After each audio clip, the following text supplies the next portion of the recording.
Welcome, everybody. Hello. Hello. Yeah, gosh, it's awkward because it's like we haven't done it in so long, and Yeah, we need to do an intro. Yeah. Welcome to Kaleidoscopic Chaos with Gerry and Joy. yes, Hello. welcome to the chaos. I know you missed us, all you single-digit viewers, I was gonna three and aka my brother. yeah, three I and a gotta half. shout out my brother every time. Exactly. But yeah, welcome. It's been a while. We wanted to make one because a lot of things have happened in our lives, and a lot of things are going to be happening in our lives, and we're just Yeah. not sure like when we will be able to do it again. So, Yep. well, kind of, but like there's a lot of change ahead of us. Yeah, and to that's- say the least. That's the title of today's podcast is change. Changes. So many changes. Jerry's finally going through puberty. Hey! I'm kidding. Yeah, no, my boobs have finally come in. It's great. Yeah, so should we pop the news? Oh yeah. So Yeah. in between the last episode and now, Jerry and I have I would like a ring. we have gotten engaged. Yeah. Not to each other, for all the stands. Yeah. Sorry to break it to y'all. Yeah, no. But in a continuation from the last episode, which was filled with a lot of news and updates, so is this one. I should have watched that one. I don't even remember what we said in that one. Me neither. It's the same thing. I was like, well, we didn't. It was just the funny part where we were like, so remember how the one before that we had talked about being single at Christmas, and now we were like, so that's no longer a thing. And now we've leveled up. Leveled So up in the world. We're now both engaged. It's so weird saying that because like again, we started this podcast like what 3-4 years ago. I'm 4 not years ago this year something like because that. it's 2022. Dang. So we started in 2022. And have we done many actual podcast episodes? No, but like there's still a what number is this one at this point? like 8 or 9 max. Something like that. Oh wow. That's a really wow. bad rate. We are It's kind of embarrassing. we're like averaging like 2 to 3 episodes a year. Goodness gracious. Yeah. Oh wow. It's really embarrassing. I'm like, sometimes it comes out that I've done a podcast and the person is like, oh, that's cool. I should check it out. And I'm like, no. You're getting a lot of disappointment and yapping and self, which is really bad because I should be more like, yeah, sure. totally watch it. But I'm like, save yourself. I mean, but to be fair, the episodes are so long that they count for like 2 or 3 other type of episodes. So it's like 6 or 5, 4 or 6 a year, technically. Maybe people are putting out like 30 minutes, hours, like a day sometimes. And I'm just like, how do you do that? Like, they have a production team is what they have. We need one. We are, again, the lowest of low budget. We don't know what we're doing, and it's the crabs that scuttle on the seafloor of podcasting. Exactly. Yeah, so that's our news. We're both engaged. Yes. And if you hear noise in the background, no, you don't. I'm just, the laundry should be finished eventually because so much is going on, and it's why we had to do this kind of today because I'm moving. In terms of big life updates, I'm moving to the other side of the world for my love. But yeah, so I'm in the middle of that right now. It's a lot. Just trying to figure out how to pack for that. It's been an interesting process to be like, okay, I gotta fit my entire life into 3 suitcases. Mm-hmm. What do I do? So yeah, no, it's gonna be. Well, and like we've said before, things really clarify what's important. Oh yeah. I mean, even before, because we hung out last weekend for like the last Raw. Yep. And my goodbye tour. Yeah. Your eras. Exactly. Yeah. But you weren't even planning to take, I don't think, your microphone. And then I was like, so we're going to keep doing this or not? And you were like, oh, I guess I could pack it. I'll figure it out. And I was like, and that's fine. Like, I'm not hating on that or anything. It's just funny because it's like, yeah, when you have to move so far, you're like, Gerry's moving far. So you have to really evaluate your life and be does this spark joy? Does this matter? And you're already not sentimental, as you said before. Like that's one thing that at least helps in my case is that I don't have, like, I mean, I have stuff, don't get me wrong, and I'm going to be probably confronted inevitably at being like, how do I make this all fit? But thankfully, I'm not an overly, not to say not materialistic, but somewhat. Like, I'm not overly materialistic or sentimental. So, like, I do have things, but I feel like I have an easier time of being like, well, I'll just have to get rid of all of this. Like, there's a part of me that's like, if I had to boil my life down to very, very simple, I could. But yeah, there's still going to be a process of elimination through it all that's going to need to happen. So, yeah, going through that. And that you tend to, not to throw your mother on the knife. I don't know what the phrase is. Like, she tends to also give you more things and more things and more things. Or like, she's just always, I feel like when I would come over, she'd just be like, oh, I have this for you. Oh, I have that for you. I just feel like you and yourself are not a pack rat, but like your mom just like gives you, and they're useful. Well, it generally wasn't things though. It was usually food. Or clothes. In the condo, yes, but like, yeah, I guess so. But I just it's generally like, food or clothes that she would give me, and like that, I'm gonna have to do a good cleanup. I'd already done it somewhat, but yeah, like I'm just gonna go through and bring. Again, not a bad thing. It's just like, again, when you're moving, you're like, oh, these things add up. Well, it's especially when you're downsizing. It's when you have to downsize, because when like just moving. And you're going to the same level or bigger, you don't mind about that. Like, you just have to get the stuff, but it's the downsizing and international is a whole different ballgame. It's just a whole different level of, what will I need from this life to bring with me? Which is, it's a really weird space to be, and like, how do you feel about that? I'm kidding. I'm okay about it because I like you know me, like I'm not a particularly sentimental person in the fact that like I find it difficult to miss people, places, or things as a rule. Again, this will be on a whole different scale, obviously, than I've as up till now. But regardless, I feel like, I don't know, like I just feel so ready to keep moving forward in this relationship and have it be in person and to get married. But yeah, so like I think for me it's just say it like that. I know. Married. I'm gonna get married. You sound like the girl from Austin Land. Do you remember the girl who like clips her speech? And then we shall go. Yeah, anyway. Sorry, that's what you moved. Sisters. Yes, that one. Yes. Now I remember. Anyway, sorry, I interrupted you. No, but it's the kind of thing where it's like, I feel... Gosh, I don't know how bad the background noise is currently. Should be done soon. Push through. Anyway, no, but yeah, I feel like very fine about it. And that's been the thing that's been weird, like, because everybody's like, oh, how do you feel? And I'm like, part of me is aware and not aware that it's happening. Like, that's what's weird. And like, I also just have a weird sense of notion of time and space in general as well to begin with. So like, I don't know, like I think I'm okay. And I don't think I'm being completely delusional or dissociative. Mind you, there might be a little bit of that going on. It's never out of the question in my case.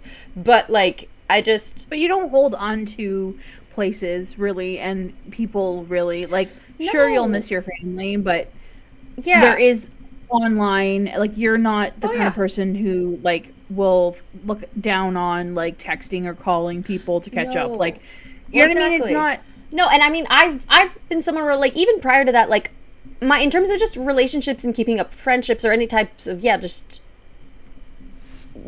ongoing relationships, I mean, I struggle with that just as a general rule, because if you are not part of my immediate group of socialness, I guess, if I could put it that way, where it's like, if you're not part of like the people I see at work, or like the sort of pre-planned activities that I have, or like the very recurring things, I will forget you. Not because I don't care about you, but because them to breaks, kid. Like I have to, like even you and I, like we have to make a point of it, because otherwise it falls by the wayside. And it's like, and at least like we are understanding with each other through that. And I have other friends that like, that's a similar thing where it's we don't hold it against each other if we don't talk for like weeks, if not months on end, because we kind of most mutually forget each other. But like that's been the weird part, because at first I was like, for a long time I was like, do I just not care? And I was like, I do care, just on a different level and in a different way. And I feel like I'm just maybe not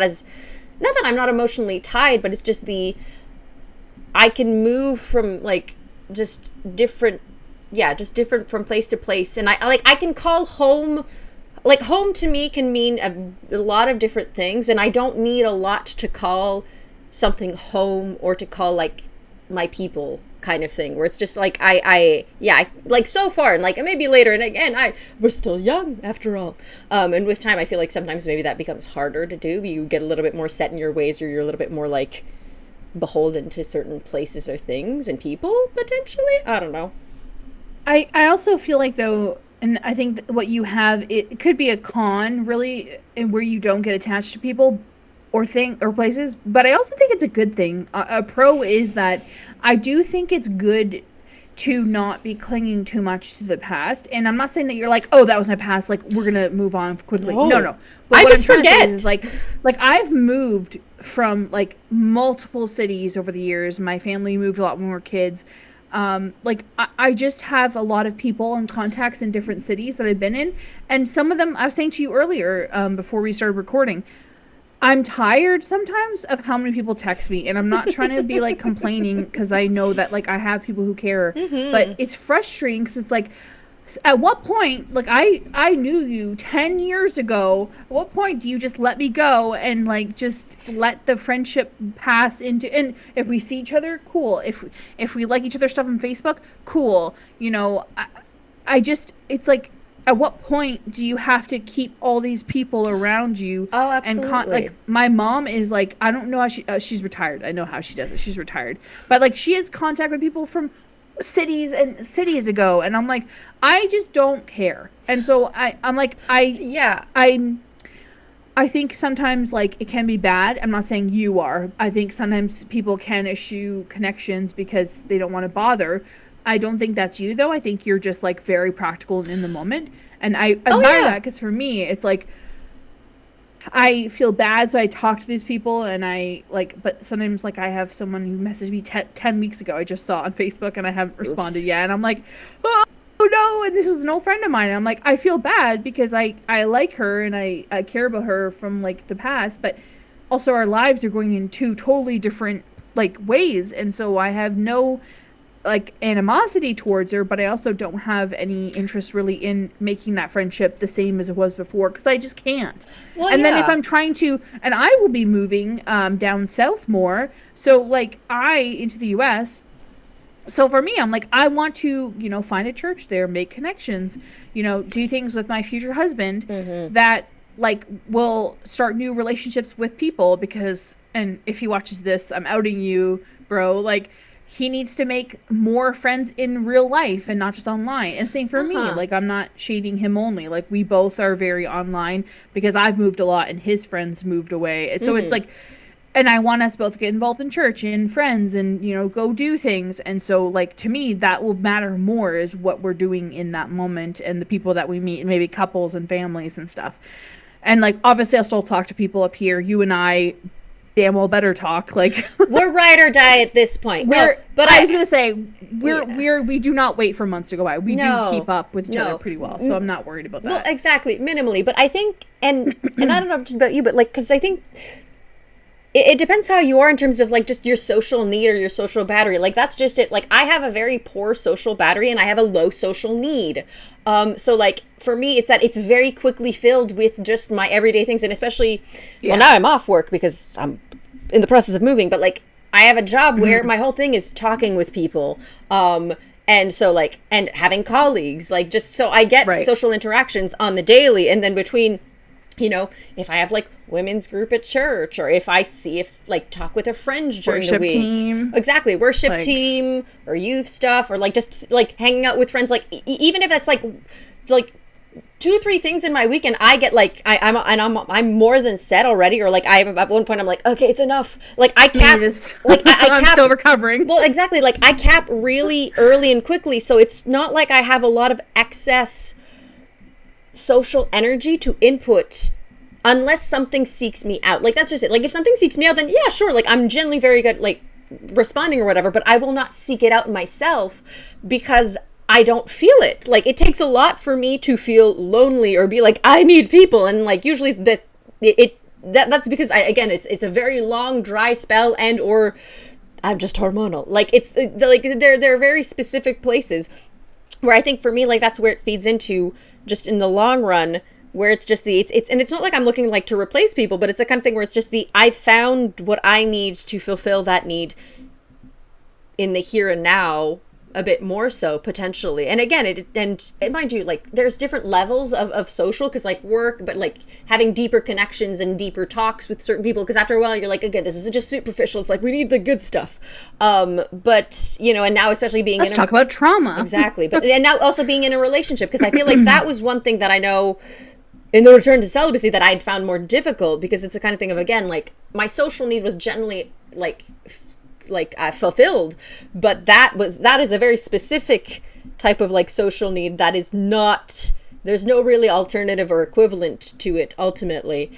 But beyond that, I'm like, I'm good, fam. And I think a little bit plays into like social need, social battery, but also attachment style. I don't know about you, but like that's just it. And where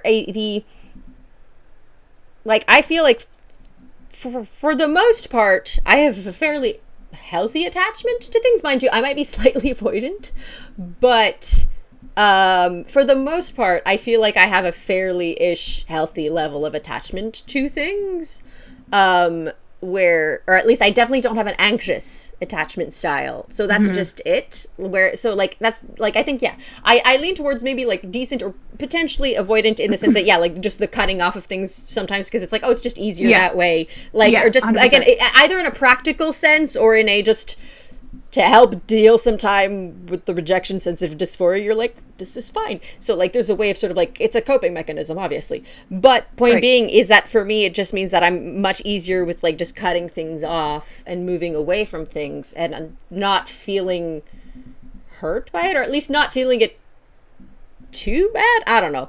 But like, yeah, compared to other people where they're just maybe a little bit more anxiously attached to people or places or things where they want to cling to it a little bit more. So yeah, I'm a clinger. I'm not in a way that I'm like always, but there are some friendships I've had over the years, and like some, I mean, obviously my old relationship with my ex, like I clung on to that for way past its due date. When I have something in my head that I treasure and really care about, it is very, very hard for me to let go. And I carry a lot of like sadness about, like, I still think about old friendships I had that ended like not great, or friendships I had to leave because we just didn't align anymore, and there was nothing to like actually, you know, connect with. So it is a bit hard for me. I am a bit more of like a clinger, but it also means like again, there's, I think, pros and cons to each attachment style. I think really, like, I care a lot for people. I'm like able to listen to a lot of people and like give input, and I've helped a lot of people, and vice versa, obviously, by being able to connect to so many people online and in real life. So I'm not upset about the way that I connect, but it definitely, when being more sensitive and attached is definitely a struggle sometimes, because it's like, you just gotta let that go, girl. It's like, I don't want to. Don't make me. I like this thing. Yeah, yeah. Whereas I think for me, yeah, sometimes I'm just more of the hot potato about certain things. Yeah. Ultimately. Well, and like, again, different processes, approaching to relationships, friendships. I don't know. I think we're both pretty like the fact that we're able to maintain friendships. I think to anyone, the fact that you're able to maintain friendships to me is just indicative of a healthy mindset. Like, I guess I should say nuanced, able to maintain healthy relationships. Oh, because sure. there are people who have friendships who are like Oy. batshit crazy, and you're Oh, like, yeah. why It are is you guys no bueno. friends? Just please stop hanging out. Oh yeah, exactly. It's like, you are not good for each other. You are either not like good influences or good, just please no. But yeah, but I think I think regardless, like there is a level of also like just priority and intention that has to go into it, because it can be so easy to kind of be like, it's a classic excuse. It's the, oh, like, I'm busy, or, oh, there's a lot going on. And it's like, so do we all. Like, it's the, but where, what matters to you, and how do you make it fit into your life? And can you make it fit? Or it's the, if it doesn't fit, then don't pretend like it does. I think that's my thing. It's the, like, don't be like, oh, I'll fit you in, where it's like, don't no. Let's, like, can we mean what we say to someone, I can't fit you in? No, I'm thinking about people I haven't responded to in a while, and I'm like, is there a way that I could nicely be like, bugger off? Like, I like you, and I like, reacting to your posts on Facebook. I don't want to carry up a text conversation with you. I just don't have the energy for this.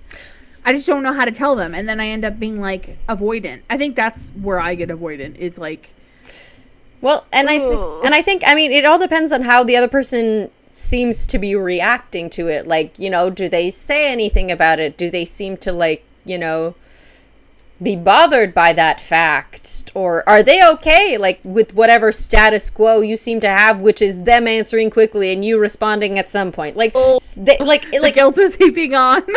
No, but it's the kind of thing where I think like, none are upset with me. They're all like, yeah, no worries, and then they just continue on. Like, I answered them like a day after they texted me, and I'm like, but I didn't. Can you not tell? Yeah. Quickly, help! Somebody help! Yeah, no, it's can't like, do this anymore. Yeah, like there's a part sometimes where it's like, take the hint, read the room, but I also, don't want to be rude, but no. like, yeah. Again, I have limited resources. I don't have the energy for social stuff as I had even 5 years ago. Oh, gosh, no. I'm tired. I'm old. I'm over 30 now. I now have a fiance that I'm putting energy into, at least minimally. Poor guy. So, like, and I have family stuff that happens. I have, church and work. I work a lot sometimes. So to me, I'm like, as I get older, my ability to multitask and care about lots of different things, and like I don't know about you, but I care about less than I used to. Like, sure, things when I was younger, when I was like 25, would like bother me, or like I would be like, oh, like heated up over it. Now I'm just like, I just don't care.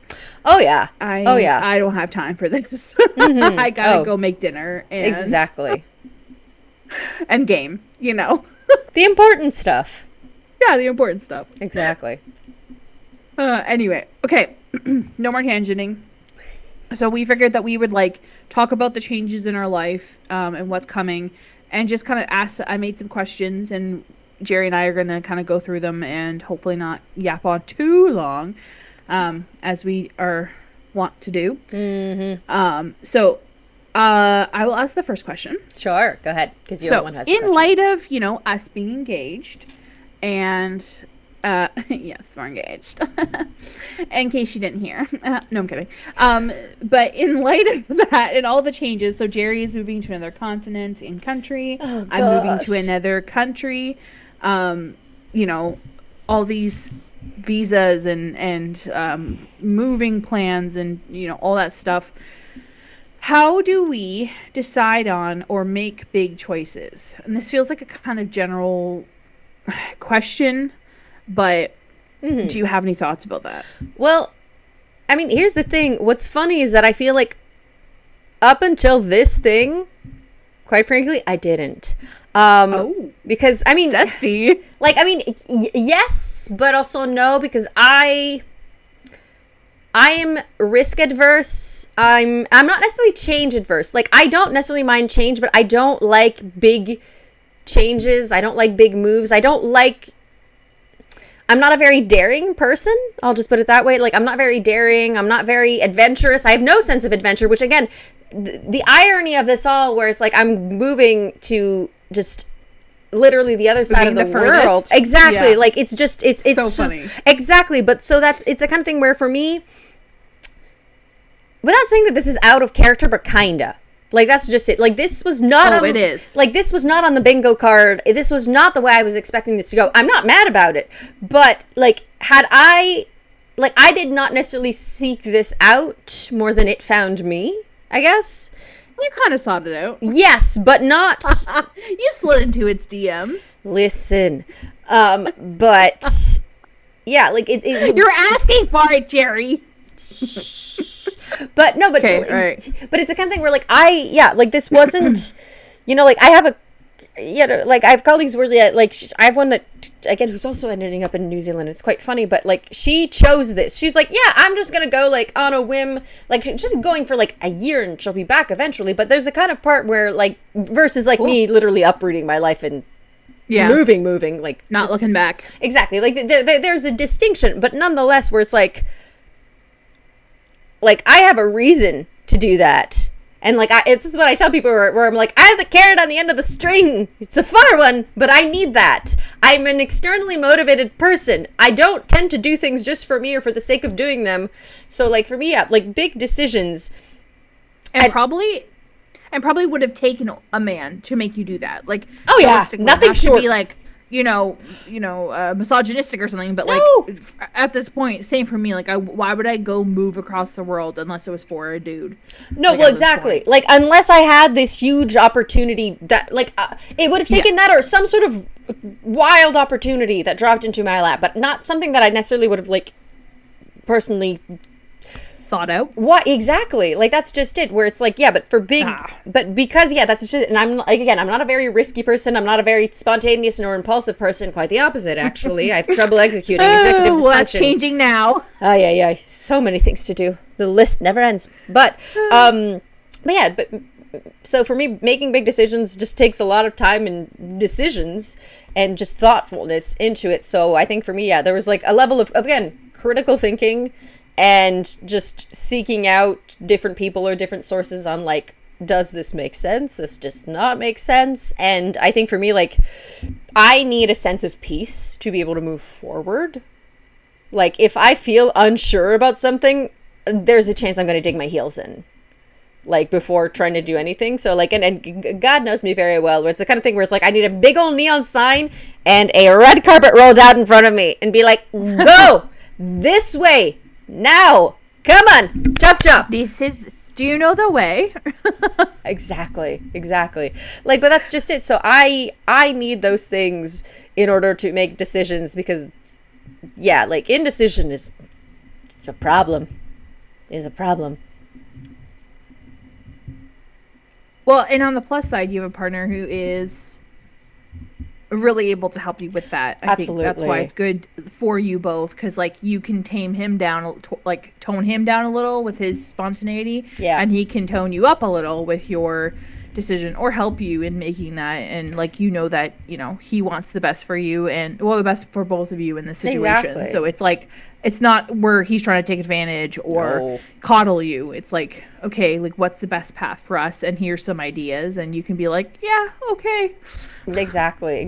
Like, that's just it. So I think, like, that's why I think for me it was just so important to have someone who was going to be able to help me in that, because it is not something that is innate for me. And that's just it, where, like, as much as people are like, oh my gosh, you're so good to be doing this. And it's like, I had to be very convinced to do this. I would not have done this for just anybody. Believe me. Like, this is not a rose-colored glasses or, like, hopeless romantic thing. Like, as much as my life feels like it's been a Hallmark movie for the past year to an extent, but, like, it's not grand gestures and, like, and butterflies and all that. It's like, no. Like, there's something very, very real and tangible and just, and just the idea where, I mean, again, I'm very much looking forward to have a relationship that's in the same time zone.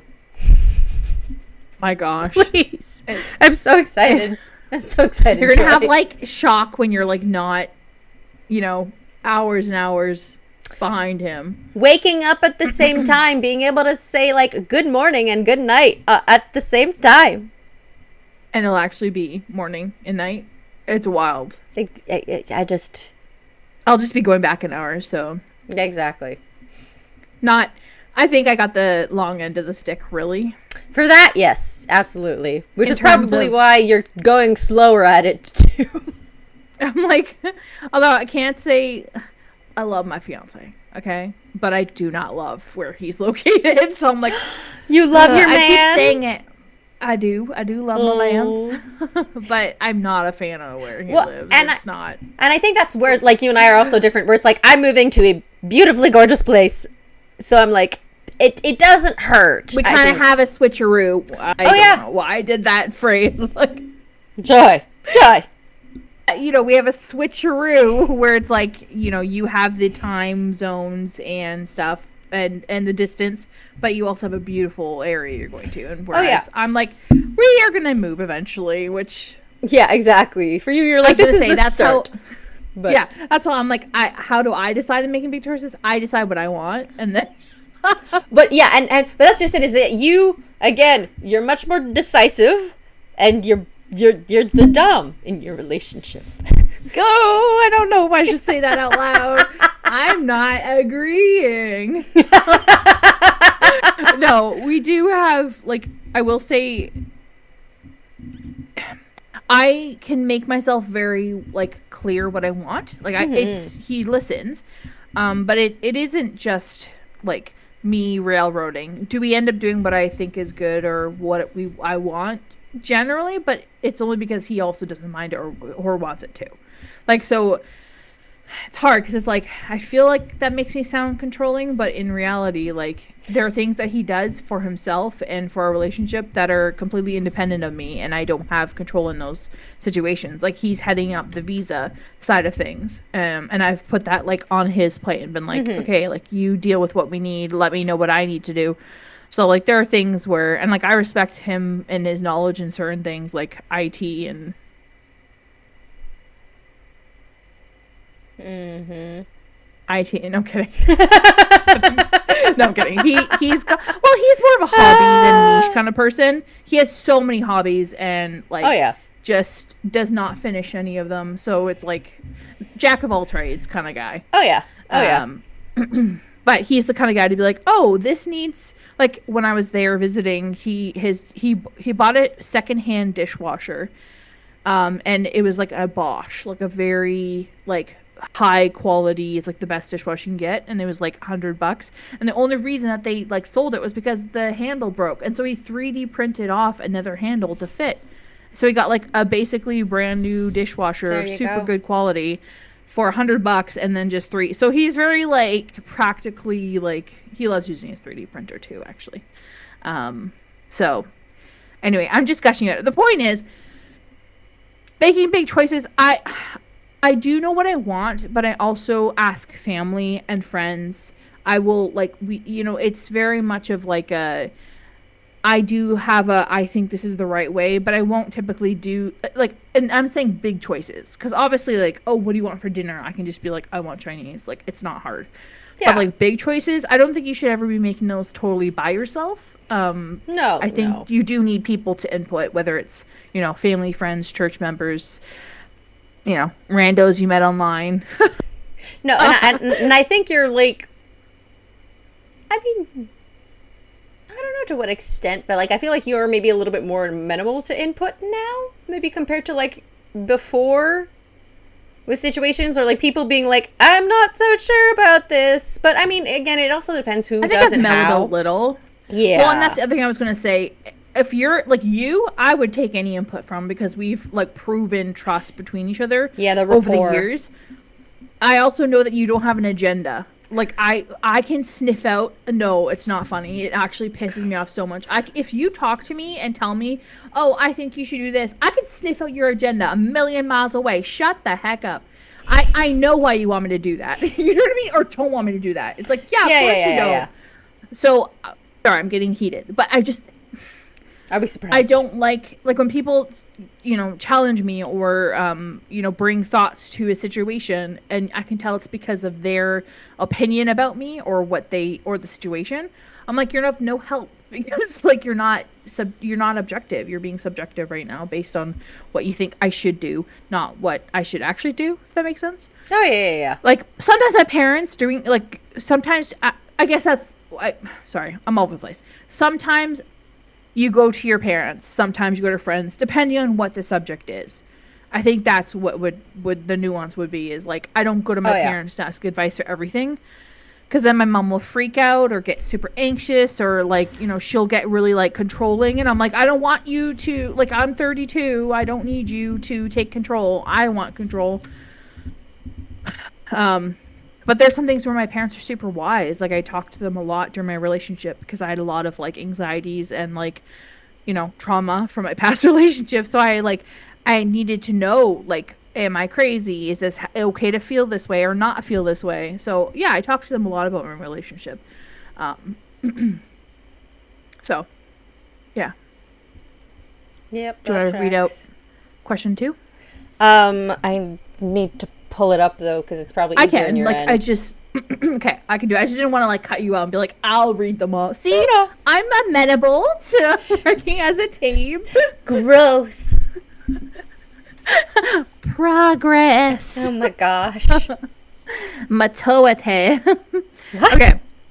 Maturity. Oh my gosh. Okay. Goodness. I had Joe Louis, so I'm probably a little sugared up. Yes, just a little bit. I'm feeling spicy. Okay. Zesty. Okay, I gotta stop talking. Why is it spicy? Why is it spicy? Okay, how do you handle uncertainty about the future? By getting very overwhelmed. By falling into existential dread. Oh, the same. Let's move on. No, I'm kidding. I get avoidant, personally. Yeah. When I'm not certain of something. When I'm not certain of something. When I'm not certain of something, I get super avoidant, and I'm like, I'm going to place that decision over here, or that moment over here, and then we're going to deal with it later. And then I have to wait until it's like, I have to deal with it, and then I'll push it off. So that's what I do when I'm uncertain. Yeah. And then I like think neurotically about what the right thing to do is, because it's not often that I don't know what to do, or that I'm not certain. So when I am uncertain, it's like everything underneath my feet is gone. And then so it's like a progression of like avoidance, you know, as you said, existential fear and dread. And then the last thing, I'm glad to say, I typically pray, and it usually comes around to being like, worst comes to worst, God's got this. Like at the end of the day, it's like, okay, even if all else fails, like I know it'll be okay. So I'm happy to report, you know, the end point is always like, I'm going to be okay. But it's there's a little bit of a journey. Oh, absolutely. No. And I think, like there is progress having been made over time. I think it depends what kind of uncertainty or the scale of the uncertainty, or like the ramifications, you know, like it's the kind of thing where you're like, I need an answer for X, Y, Z. And you're like, yeah, because like, it depends where it's like, if there's a lot riding on what's about to happen, you're like, because it's the kind of thing where sometimes you're like in that in-between stage where you're like, I'm ready to go, but I'm not sure when or where to go. So you're like, you're kind of like, you know, it's kind of like those runners at the start where you're like, you're just waiting for the gunshot to go off so that you can just start running. And you're like, but is it now? Is it going to be late? Like, what's going on? And, so you get twitchy. Yeah. Well, yeah, absolutely. So it's just the kind of thing where you're like, well, what do I do in the meantime? Because it's the kind of thing where I can't be on all the time. So it's the kind of thing where it's like, can I at least have an idea of can I at least, like, can I safely put you on a shelf? Or am I going to come back and like, it's going to have overflowed kind of thing. You're like, oh shoot. Like, you know, kind of thing where just, like gauging the in-betweenness of that. But as you said, I think, there's definitely a level of faith and trust having to be put on it. And I think, like, I know that for me, it's the visual is very much you're driving on the road at night, and the headlights will only show what's in front of your car at that precise moment. You can't see your destination, and the light isn't going to be putting on your destination, but that doesn't matter because right now all you need to be able to see is the road in front of you. And so I think for me, like, that's just shifting that perspective, being like, yes, because I think for me, like, it's fitting in, like, small picture, medium picture, big picture, all in one. And I'm like, where am I in all of this? It gets really confusing and just very overwhelming. So it's the like, okay, right here, right now, am I supposed to be doing something? Can I be doing anything? Or can I just wait? Because I think that's my issue too, is that because I'm slightly avoidant, or like initiating is really, really difficult, timing is always weird for me, where I'm like, am I too early? Am I too quick? Where it's like, oh, you're dragging. Oh no, now you're whatever it was the term, but anyway, you know, you're rushing, you're dragging, you're rushing. So it's like, I'm never entirely sure where I'm supposed to be in that sort of in between. Right. So just having faith where it's the, like, you will tell me go when I need to go, and things will all line up the way that they are. And I think it's just remembering that God's timing is perfect, and that, you know, it's just, trusting the process. You got to trust the process. Well, as my parents say, like, the Lord never rushes. Like, rushing is never from the Lord. Exactly. So that's, when I was moving out into this apartment with my sister, we looked at so many listings, and we saw a few, and it was a long process because we wanted to get the right one for the right cost, and, you know, housing sucks. Oh yeah. And my mom was like, I love her so much, but she was stressing us out so much. Like, every day she'd be like, so, like, any good ones? My sister was at the point where she was like looking every morning because she was like, so she needed to have her own place. Sure. And there were points where we would be like, well, like, it's not so bad, but like, we could, you know, it's not great, we don't love it, but we could do it. And then other people would suggest ones to us, and then we'd feel like, oh, we don't really want that one, but then it's hard to say no to them because then they might feel like offended. My mom and dad were always like, don't rush, don't, like, if you feel pressured, that's not from the Lord. And so that's something I always think about when making decisions too, because it's like, if I'm feeling like you have to choose this or you'll never get the chance again, it's like, no, that's no. No. The right one will come. You'll feel when the right one comes, and now we have this apartment. So, well, exactly. Exactly. I think for me, it's a lot of follow the peace, very much so, ultimately, because that's just where it's at, ultimately, really. There's, like, especially for me, because I'm just so anxious, like, to be in a position where I'm like, I should be anxious about this, or I normally would be anxious about this, and I'm not. And I'm like, oh, okay. So then it's like kind of moving forward in that and being like, this is new. This is interesting, you know, but yeah. Where am I? Oh, exactly. So I think, just trusting in the process a lot. And as things are moving forward, and I think there's a part of it too, where I think I'm learning a lot to just not feel like I'm trying to min-max my life, if that makes any sense. Oh, yep. No, it does. Like, I think to me, you shouldn't get to peak efficiency, necessarily all the time. Exactly. Like, I think it's the idea where I think, like, just trying to let go of sort of like the perfectionistic ideal sometimes. Ooh. And which is, hold on. Wait. Hold on. Keep that perfectionist ideal in your mouth for a second. Question 3. What have you learned about life, yourself, and God, or etc., from the changes in the past year? Go, perfectionism. Yeah, exactly. So I think letting go of, just a perfectionistic ideal, or just trying to write down your story too quickly as well. Like, and just being just being able to come back to the basics and be like, what actually matters? And it's like, what am I doing? What am I doing it for? And, like, when we say, like, we're rushing, and it's like, why do I feel like I'm trying to win something? What am I trying to win? Or what am I trying to prove? To whom and why? Like, and just realizing where it's like, chill. You can chill. Like, again, just, like, you're doing the best that you can. God's got it covered, too. Like, again, there's so much peace in that knowledge as well so often. And just, yeah, kind of knowing where it's like I'm not living my life to try to get out of it and be like, I've got like the number one position. I'm like, compared to what? Compared to who? And like, that's not going to matter, because it's the kind of thing where it's like remembering like, this is not our kingdom. That doesn't mean I have to, not enjoy my time here, but that's not the big it. And I think for me, yeah, it's just been managing my expectations, and especially, again, moving forward, knowing that life's not going to be easy or simple.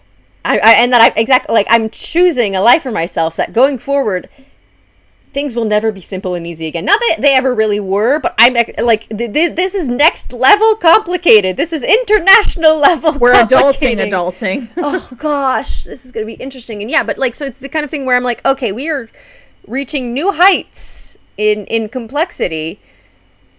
And I think that just I'm not trying to live my life in a way where the presence of obstacles or problems or anything is viewed as a failure on my part or anybody else's part. Like, will there be moments sometimes where I'm like, okay, yeah, that is entirely like the consequences of my own actions or inactions, and like there are certain things where you're like, yep, that's on me. However, there are certain things where you're like, that's just life. And yeah, kind of being like, what do I actually care about?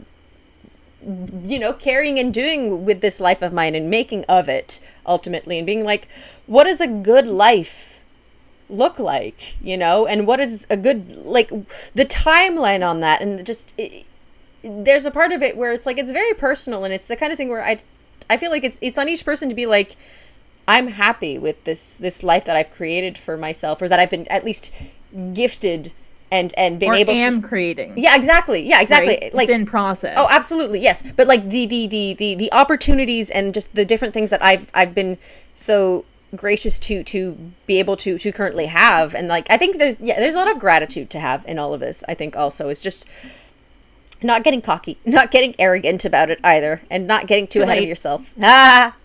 But yeah, I think just, but yeah, like I think just removing this sort of perfectionistic ideal of like there's something like, it's not going to be pretty and wrapped up in a bow, but that doesn't mean it can't still be amazing. Like, and I think like, again, there's beauty in the chaos and in the madness, and being like, this is great. I actually love that point so much, because I just said actually twice. That's gross.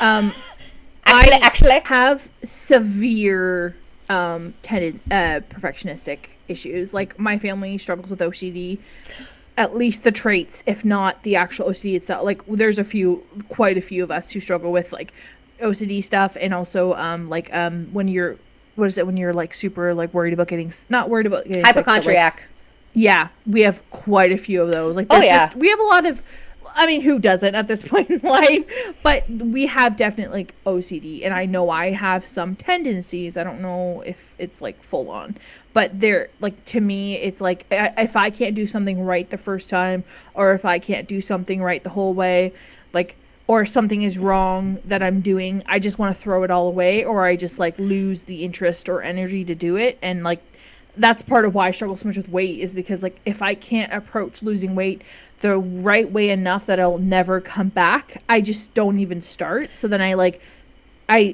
that's something people struggle with all the time. Like, it's not special, but I do think like it's actually so fast. I never thought about, well, I've thought about it, but it's a good reminder that it's like, you're gonna mess up, things won't go perfectly, but you do not have to burn it all down and be like, let's start fresh. No, you can just be like, okay, we're gonna like take a lap and start fresh on eating to like better tomorrow. Or if with you it's a bit more weighty, because you're moving like literal continents. So things have a bit more of like you want to make sure everything's going to go well, that you pack everything you need, that you get everything good for the visa so that there is no issues. But even then, like, if there's a delay, it's okay. Like, you'll figure it out, like you and your fiance might have a bit of a delay, like, again, God forbid. But like, if something happens, whether it's your fault or their fault or like whatever, it will work out. It doesn't, like, the timeline, as you said in the past point, our timeline is like perfect according to our standards, but it breaks so easily, and it's nothing compared to God's timing and God's schedule. And like, I think that's something that's very hard for me to accept, because I like things when I want them, how I want them. And it's how I feel like safe, and like, normally how people feel safe is like they know that things are going to happen in routine or like at their own control. Oh, exactly. With like their own control. Well, that's where again, like, like control issues are just being like overly ambitious. I think sometimes as well, we can like get ourselves tripped up, but I think it's and I know that this is something even like that I'll talk with my clients, where it's I think we need to be very careful with the idea that you can do everything right and that doesn't guarantee success. Mm-hmm. And sometimes you can do everything wrong and still succeed. Like, that's the part where sometimes like that's just it. Like, and there's like, that doesn't mean like, and that's where you're like, well, what am I supposed to be doing? And it's like, well, it's not an exact science by any means. And that's where, again, like it's still behooves us to, participate and have some level of initiative and participation and accountability in the whole thing. But but ultimately, I think it's just understanding that it doesn't all fall on us too as well. And I think that's just it, is we like thinking that we're very good and competent and capable. And I think as well, in just the Western narrative of, strong, independent women who don't need no man or whatever. And it's like, we are not islands. We are not meant to do it all on our own. We are meant to be in community and to need help and to support one another. We are meant to have shortcomings. We are meant to be limited and flawed, because that's where we complete each other as a whole. And there is nothing wrong with you because you're like that, but we're not fed that narrative at all.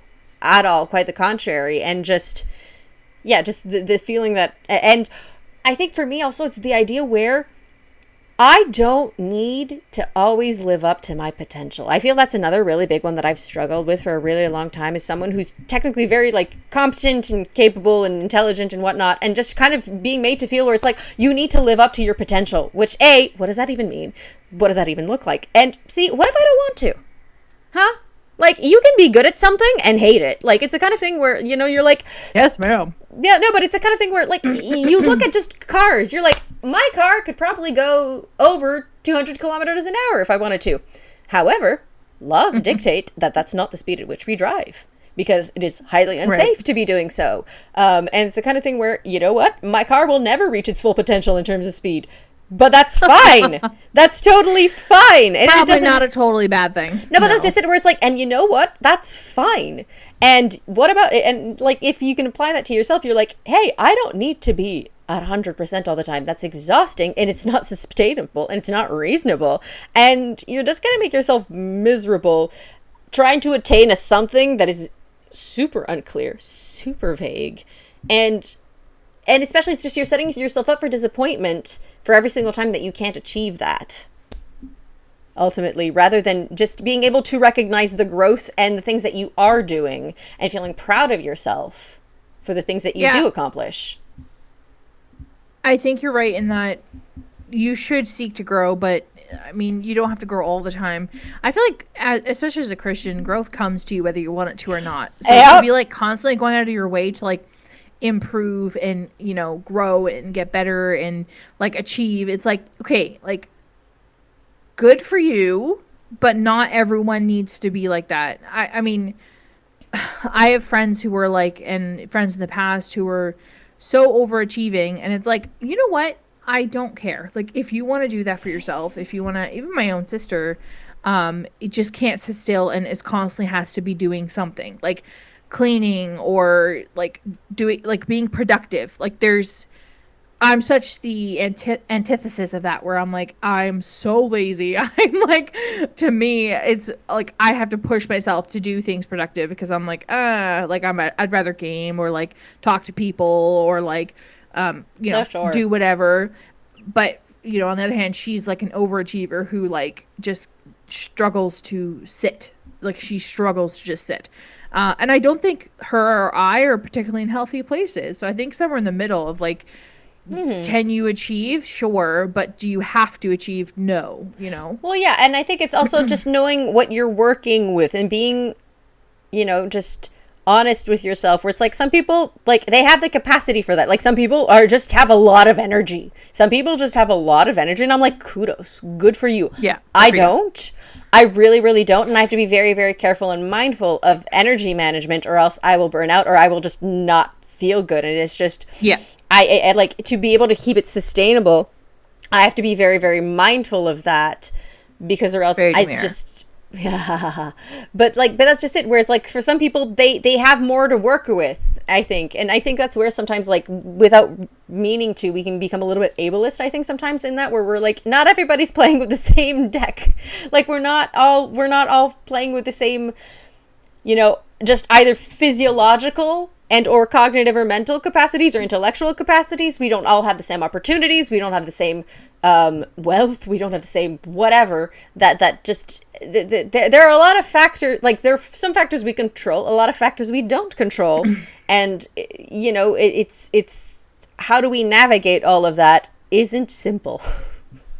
No, there's no specific way, measurement for growth that can be used for every person. Oh, gosh, no. You know, for one person might be, oh, I managed not to swear so much. One person is, oh, I managed not to order in more than once a week. Oh, for some person it's like, I managed to go work out all the days of this week. Like, different strokes for different folks. I just, and I don't like being put in a box. I don't like being compared to others. And so, yeah, I like that. So in terms of what we've learned, so yeah, like, perfectionism, I think, is a very good one. For me, I would say boundaries. Like, with my past relationship, I did not have boundaries. And with this current one, which is clearly going really well, yeah, just, like, knowing my limits, as you said, like, knowing what I can and cannot do. Does that mean that there's times where he was, like, a little, like, you know, disappointed or sad or lonely? Yes, unfortunately. And I felt bad, and that was a hard thing to do. But sometimes I was like, I need to be alone, or I'm feeling, you know, a little freaked out because it's, you know, I feel like it's moving too fast, and he's like, it's moving too slow. So there were times where we had to really communicate, and clearly it worked out okay. But to me, it was like, I had to learn to advocate for myself and what I needed, while also challenging the fears and, like, issues that I had, to not let them overcome the relationship. So I definitely learned a lot about, like, letting go, but also holding back in the right ways, I would say, in the past year.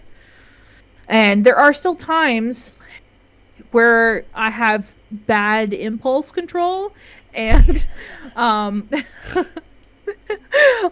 have bad impulse control with certain areas of a relationship, and there are also certain areas where I hold back too much. So I think it's going to be a continual work in progress. Oh, sure. You know, during this engagement period, and also during actual marriage, because I do have a lot of, like, issues left over from before, and it's not, you sometimes, like I said before in another podcast, you can't just work through things sometimes before you get into a relationship. Sometimes things have to be worked on as they come up.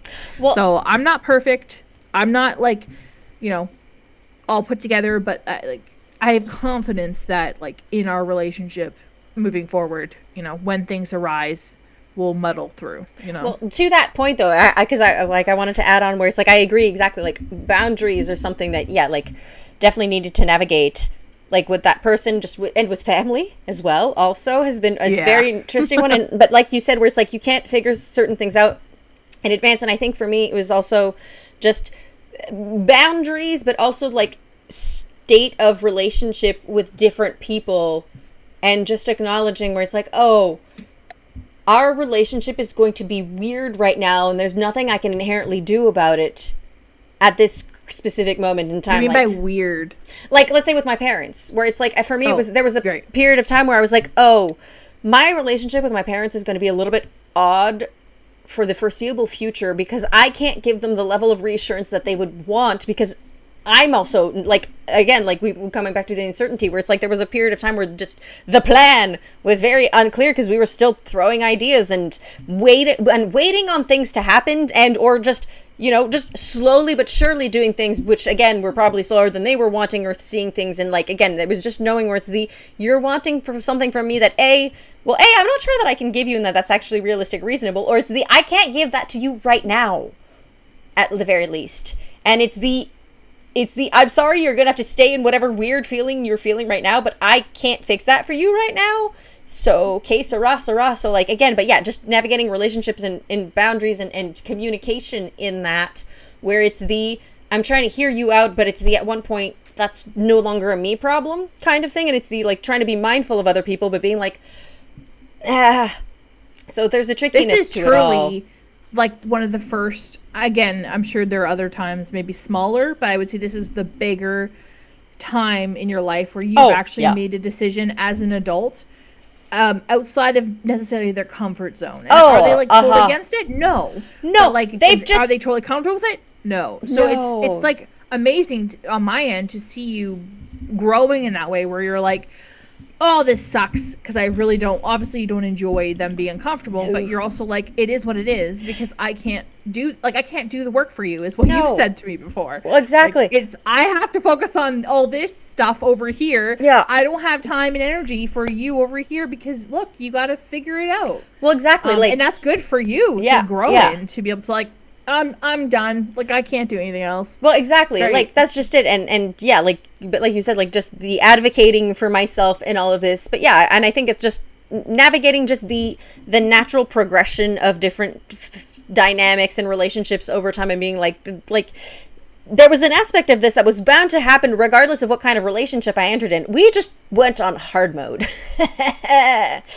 So, like, yeah, I think it just But maybe you needed that. Yeah. Like, the really hard, because you were definitely, I'm not trying to say it like in the worst way where it's like you guys were like so entangled, but you definitely were like kind of like you were both comfortable in letting the relationship between you and your parents like just be very, I don't know how to say it, like it was just very, I think it was just still very childish the way that they viewed you. Yeah, and it wasn't an adult relationship. No. And now it is, because you're like, no, this is happening. I think that's what I'm trying to say. Yeah. It's like, all of a sudden their baby was now like, oh, I'm moving and marrying someone across the world. And they're like, what? Well, exactly. And I think like and again, and to like in their defense, like, A, I'm the eldest, so I'm the guinea pig child, which is always the fun. Mm-hmm. It's always super fun. And B, like, this was completely out of left field for them. Like, as much for me as it was for them, this was the last thing they expected from me. So they were, to say the least, very thrown off. Yeah. So, like, I think were shook. Exactly. They were very shook. So, and they've been having a lot of time, just processing and catching up has been the big thing. And just being, which is totally fair. Exactly. They're not like my parents, where they're like a little bit more like, my parents are more, I mean, I dated someone online before, so they're like, oh, this is right, she's doing this again. It's like, oh, this again. And I think, like for you, at the very least, it could have just only get better, because, I don't think it could have gotten worse. No, so. Exactly.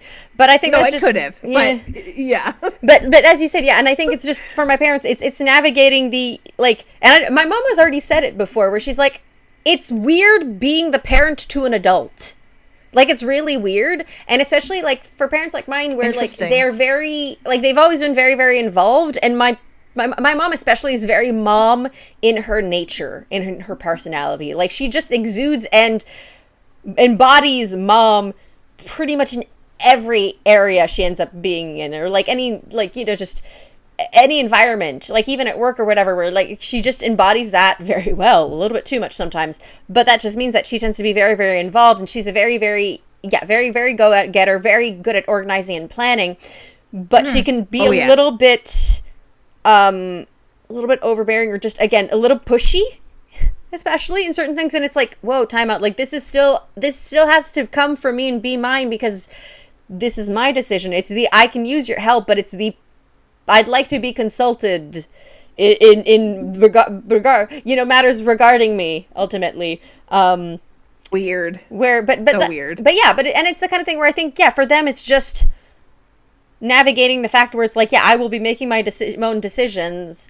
I may or may not decide to get their input, and it is what it is kind of thing. Or it's the, like, for them knowing that it's like, will less and less need their approval on things, I know this has been like a big shock to them kind of thing. And it's like, I would like your approval. I do not require it. And not having it does not mean that I will still not be moving forward. And that doesn't mean I'm rebelling either against the system, which I think for them is new, because I've never really had much of a rebellious streak. I've just always been a very easygoing and very amenable person, for better and for worse. And for up till now, it's not like I had a lot of reason to kind of push against the system, because again, like my parents are, again, oftentimes what they were proposing or saying had value. It was decent. It was smart. It was the wise. Oh yeah, no. Like that's just I it. think this is the first thing that really you are like, whoa, that they were like, oh, this is not what I want for you, and you're like, well, too bad. So that's why I'm like, I'm not shading them. No, there is a curve to it, 100%. Oh yeah, but like that is definitely something you had to learn, was like how to handle people who weren't happy with your decision while still continuing on in that decision. Well, exactly. Whether they liked it or not. Exactly. And it was very much the, like, how do I respect my parents, but how do I also get to the point where this is my life? I get to decide what I'm doing with it. Like, kind of thing, ultimately. And also, yes, and it's the kind of thing where, and it's the idea where it's the, like, and just knowing we're gonna have a weird relationship for a while, and like again, and we're just gonna move forward at our different pace with it, and it'll be an ongoing conversation. It's like we're not trying to ice each other out, and it's like that's just it. It's like my goal wasn't to become estranged from my parents either, and that's the last thing that they would want too, for that matter. So it's the, well, how do we, move on with that, and knowing that it's gonna be in little pieces. It's gonna be in little pieces, but we're gonna get there slowly but surely, and that your relationship will forever change. Like this, I had it earlier because there was 10 of us children, and I'm intensely independent, so I fought for freedom, and my parents were like, why not? So like for me, I had that time of life where my relationship with my parents changed, which is probably when I moved to Ottawa in the first place. And so it's been like 10 years. So for me, it's like I've been through what you're going through, but your relationship does change, as it should, because yes, like my parents still input into my life, but they input as adults. And like I have a different relationship with them now than I did when I was like 20, 21. Even 22, 23. Like, I was still thinking of myself. I was still thinking childishly. 24, 25 hit, and I was like, oh, like, oh my gosh, like, things... Okay, I can now talk to you like an adult. I can now reason like an adult. I can now, like, listen to your advice and still make my own decision. Did that decision... Like, it wasn't, again, until my ex that, like, I made a decision to do something that they didn't agree with. It was the first time in my life where they were really like, no. And I was like, don't care. I'm still doing it. And did it end poorly? Sure. Were they right? Sure. But I still needed that differentiation. Oh, sure. Like, it was so hard. I understand what you're going through. Or, again, differently, because... They were way more hard against it than your parents are against you and your fiance. To be clear, like, it's not anywhere the same. But, like, my parents definitely were, like, it was hard. Because you go through life with their approval. And even if they're not like, I'm proud of you, you're doing the right thing, they're not raising dissent. They're not being like, oh, I don't know. They're like, yeah, okay. Like, let us know if you need anything, kind of thing. And then you make a decision. They're like, ooh, and you're like, wait, oh my gosh. And then when you choose that decision, it does change your relationship, because they have to also realize, oh, my child's not going to do what I want them to anymore. And that is hard. It's not, I imagine I'll go through it if I have children. Oh, sure. Like, what do you mean you are not going to do what I say? I'm right. No, but I think it's just also, and it's the kind of thing where it's like, I think a lot of parents are trying to, they end up almost living...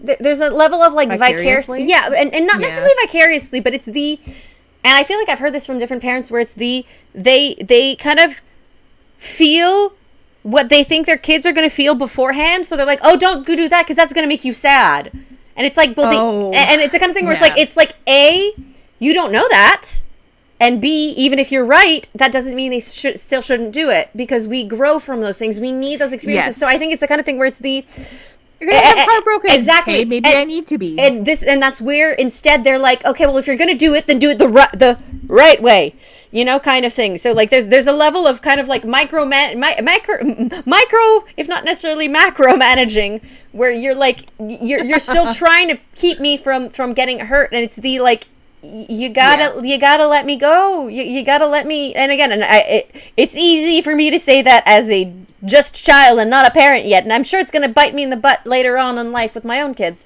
But I'll make sure to send you this. Exactly. Oh my gosh. No, but that's just it. It's just the, like, how do I move forward and be my own person in all of this with them, and just knowing that, because it's not just a little move. It's not just a few hours away. It's not just like there's like, it's acknowledging it, and it's like, for everyone. Well, exactly, and it's acknowledging that there's going to be like a lot of conflicting feelings going on, because like there's a part of it where it's the like, are they happy that I finally found my person? Yes, but that's accompanied with the knowledge of but that person's really far. Okay, and well, this weirdly enough ties into question 4. What do you most look forward to in the future? Is there anything you're concerned about or not looking forward to in the future? So pros and cons of the future, essentially. And that would be, for you, it would be distance. That will be a difficult change for them on their end. For you, like, you will lose all of your support basically right away. Will you have a new husband soon? Yes. But, your family will miss you. That is a con, definitely. Oh, sure. I'll miss you, even though we're basically online. But our relationship will change, like, naturally, as one does. Thankfully... Sorry, slight tangent. I apologize. I'm so thankful that God, because it has to be God. Even if I wasn't a Christian, it would just be too, coincidental that we started dating someone around the same time and got engaged around the same time and going to be married within a year or 6 months even. All depending 6 months of each other. Yeah. Right. So, it's just because, and again, it's not that I'm, relying on you to fulfill every social need, but, again, you don't have to agree with this. This is on my end. Sure. I care a lot about you and our friendship, and I, even past the condo, we've spent a lot of time, calling and texting and chatting, and I feel like you are such a important part of my life, and so... when you start dating your fiance, that minimized, because of course, again, not shading, this is how it should be. You're putting that energy towards your partner. That's what I did as well.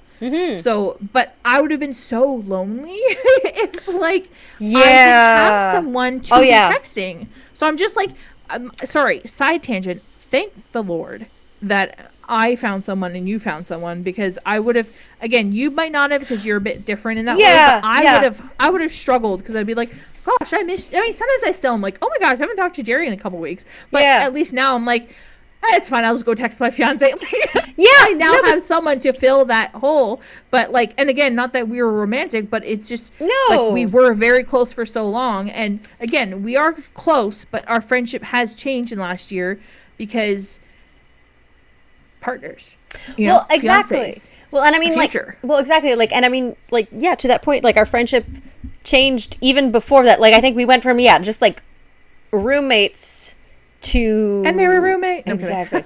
But just a friendship, and just I think of it, there was just a general sort of we get along, we're the more nerdy introverts, blah blah blah blah blah, and then we kind of move forward in that, less and then emotional, kind of less sociable, less presentable, but just speak for yourself. Exactly.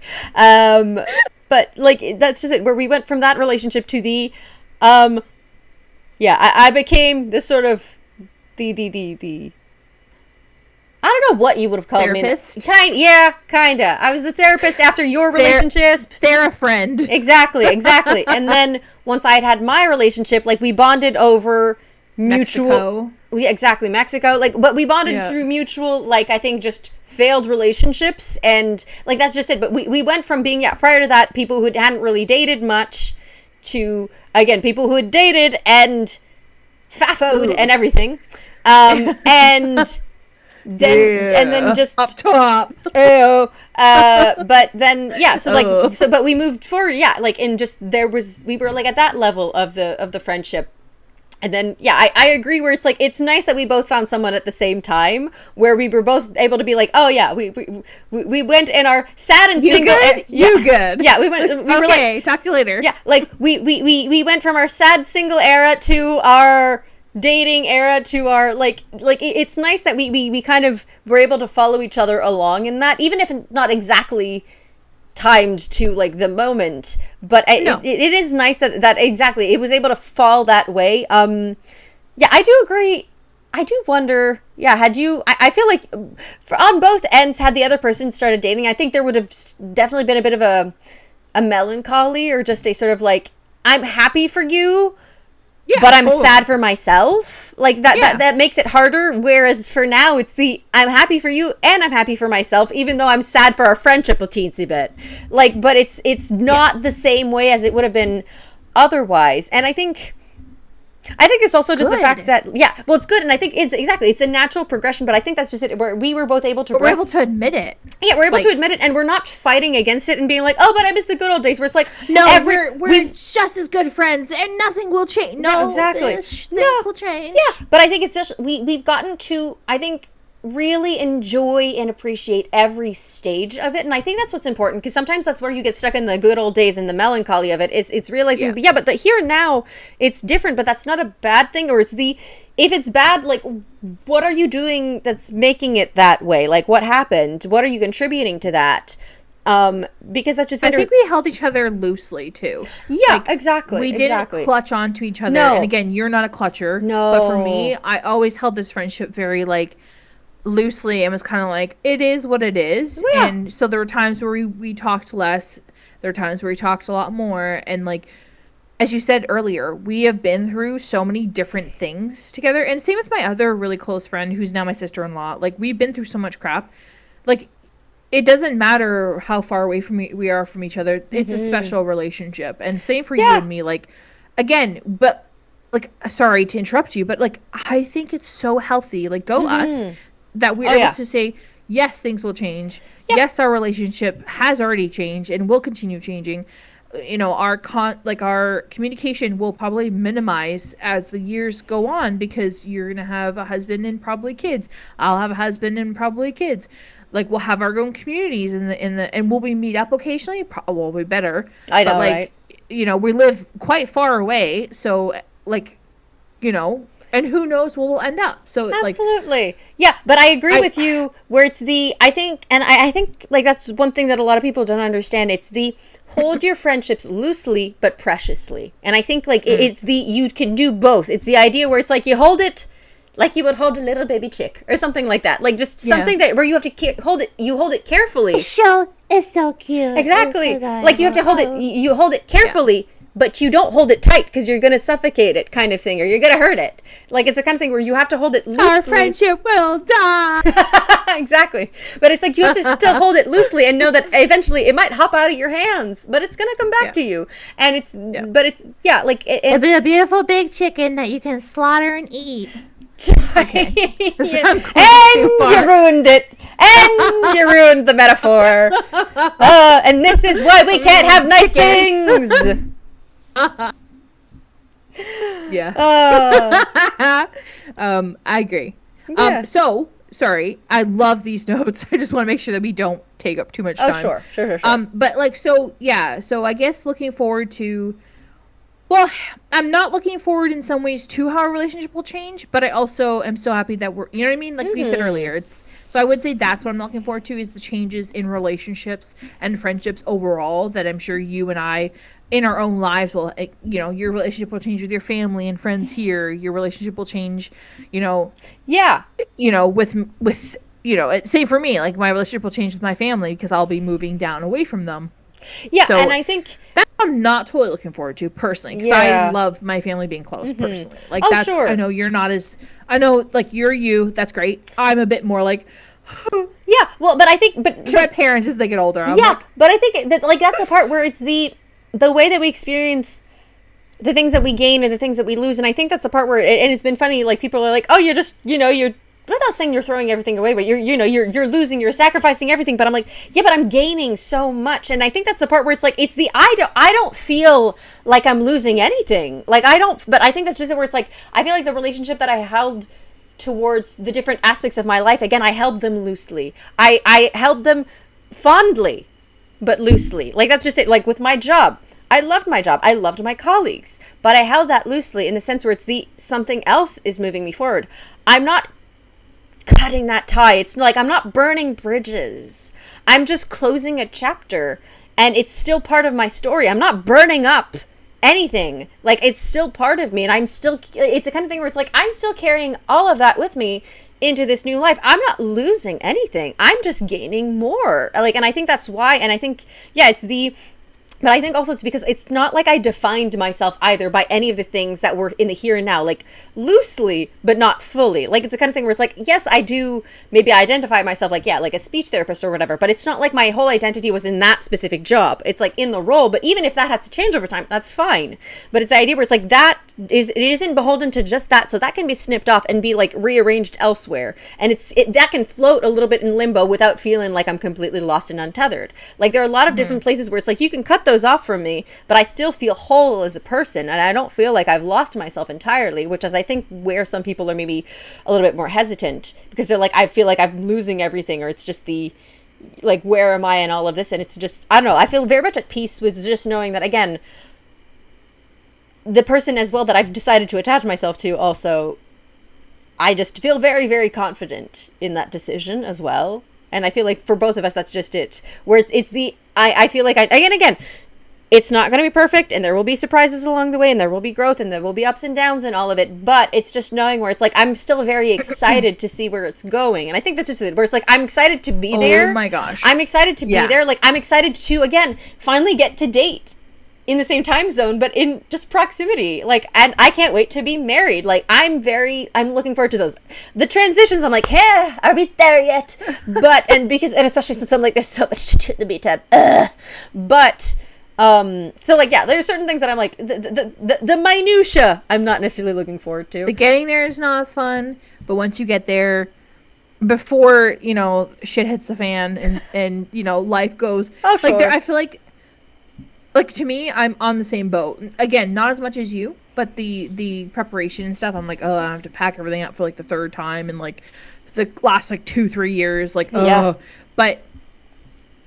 But then I think, like, to me, I'm looking forward to getting married and like just living life with like who is gonna be my best friend. Like, I know, I'm so excited. Me, I always like, I never imagined being married, to be honest. I never was like, I imagined my wedding or marriage. I was kind of like, it'll come as it comes, it comes, kind of thing. But now I'm like, but I always had this little fear in my head of like, what is marriage like? Do I have to like sacrifice and like, give up everything I love? But it's like, no, I married someone who likes to game. I married someone who's an introvert. I'm going to marry someone who likes to game and eat food and be lazy and watch TV shows with me and cuddle and, who will rub my back and like, who is very thoughtful but also stubborn. And like, I'm marrying this person who is sweetest being. Normal. He is very sweet, but he's normal. Being. And it's like, I'm marrying myself, and I don't mean that in a weird way, but it's like, how do I say this? I always felt like I had to perform for guys, like, be a woman and be like this perfect cleaning, cooking person who pops out children. And, relating back to the Pentecostal days, it was just this idea that I had formed in my head. And now it's like, I have a man who loves cooking and will help me clean and like has all his little hobbies that he can putter around doing, and we'll redo the house together. Like, it's weird. I just never realized what marrying the right person could do. And like, for me, like, I feel like sometimes I talk about him and the relationship in my future with less than what sounds like excitement, but sometimes it's like, hasn't set in, and sometimes it's hard to feel the reality online. But like, the reality is like, Is it going to be hard? Yeah. Or we're going to butt heads a shit ton because we're both stubborn and like getting, well, I like it in my own way, and he can be irrational sometimes and also stubborn as well. And I'm irrational a lot. So it's going to be funny. It's going to be interesting. It's going to be silly, goofy, weird. And we're going to have to watch what we eat. And, like, there are going to be issues. We're going to have to make sure we go outside. And he's going to fight me to go outside because I'm going to be like, I don't want to go out. So there's going to be issues. But it's like every time I see him in person, I'm like, you know what? Like, there's no stress. There's no pressure. I don't have to be a better version of myself. He thinks I'm attractive and cool. And, like, it's just like, holy shit, I get to marry this cool person. And I'm like, whoa, is this what marriage is like? You're just like living with another cool person who you kind of like, you know, you get to have sex with and, you know, like cook food with. And it's like, whoa, that's all it is. Yeah. But that's everything. Yeah. And I think that's what people don't get when they're like, are you, you know, you're giving up so much, Gerry. It's like, no, like I'm going to be with someone who is like another best friend with benefits, who I'm building a life together and I'm going to like grow and do things with and have fun with. What else could be better than that? Like, obviously there are people who are meant to be single. So like, let's not forget those. Oh yeah. But generally a person finding a mate is like set. Like, again, not easy, but so rewarding. And it's beautiful. No, and I think, and that's the part where it's like, I'm so happy for both of us of just the types of relationships that we are in now compared to what we were in, we're just in a much better place now, and just, but that's just it. Like, be yourselves. It's exactly crazy. Like, and its entirety, and just the idea where it's like, I'm gonna marry this man that I adore and who also adores me. Like, it's just, it's so nice. Where it's like, we're just gonna mutually simp for each other for the rest of our lives, and I'm very down for that. Like, it's just, I'm looking forward to it, and just being able to enjoy it with someone who, you just feel like you're yourself, and yourself is exactly who you need to be. It's exactly what they fell in love with, and them, and likewise, like vice versa, where it's just, it's so nice. And it's the kind of thing where it's all the more reason where, like, it's so worth it to have waited for that.